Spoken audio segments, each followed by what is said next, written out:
আমি জানতাম যে মেক্সিকো পিছিয়ে থাকবার মতো দল না।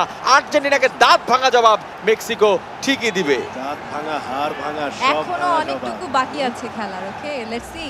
হ্যাঁ, এবং সেই সময়ের মধ্যে আপনি গোল আরো খেতেও পারেন। এখানেও গোলকিপারকে একদম পরাস্ত করেছেন 10 নম্বর জার্সি পরিহিত খেলোয়াড়। চমৎকার একটি শট। আমরা আর খাবো না, আমরা দিব। আমরা খুব ভাই বিকাশে দিয়েন যদি কিছু দিতে চান, যদি কিছু দিতে চান বিকাশে দেন।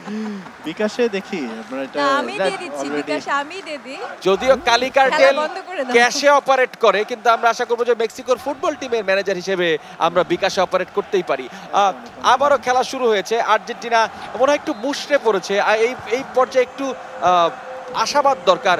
এইদিকে শ্রাবণ্যাপু কিন্তু পেশা একজন ডাক্তার, তিনি যদি মারপিট উস্কে দেন ব্যাপারটা কিন্তু ভালো দেখায় না। আপনি কি আপনার দলের খেলোয়াড়কে মারপিট করতে বলেছেন? আবারও গোলের সম্ভাবনা এবং গোল! মাত্র অল্প একটু সময়ের ব্যবধানে দুটো গোল দিয়ে ফেললো মেক্সিকো।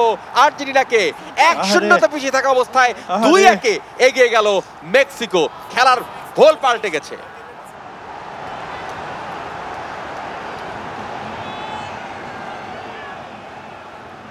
এটা একদম জায়ান্ট স্লেইং একটা প্ল্যাটফর্ম, যেখানে কোনো জায়ান্টই সেফ না। আমরা জার্মানিকে হারতে দেখেছি, আজকে হতেও পারে আর্জেন্টিনার খারাপ সময়।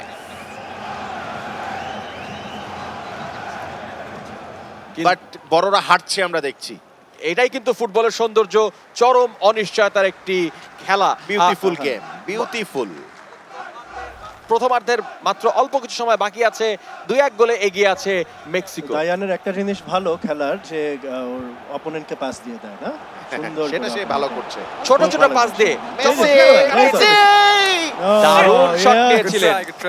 এই কিন্তু সেই গোলকিপার ওচোয়া, যে দুর্দান্ত গোলকিপিং এর মাধ্যমে মেক্সিকোকে এর আগেও দারুণভাবে বিশ্ব পর্যায়ে সামনে এগিয়ে নিয়ে গিয়েছিলেন। 2006 সালের ওয়ার্ল্ড কাপের কথা আমরা মনে করতে পারি। সেই ম্যাচে এবারও কিন্তু গোলের সুযোগ ছিল, বাট ওচোয়া ওয়ান্স এগেইন তিনি কিন্তু তার